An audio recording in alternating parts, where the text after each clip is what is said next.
This is how we use the dishwasher in the Lynx 1007. Please make sure that the dishwasher switch is on.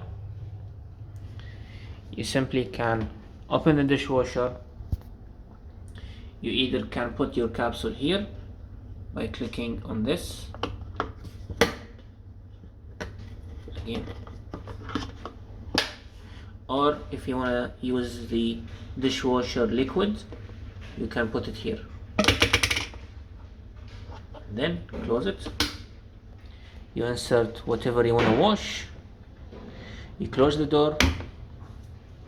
You can see that the knob indicates that the machine is off, and simply when you rotate the knob to the right to select the desired program. So for example, if you want to go to Eco, you can see that the machine is ready, and simply you can click on the play button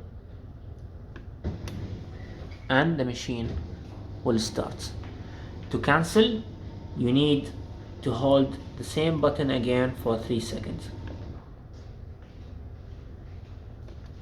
Now the machine stopped.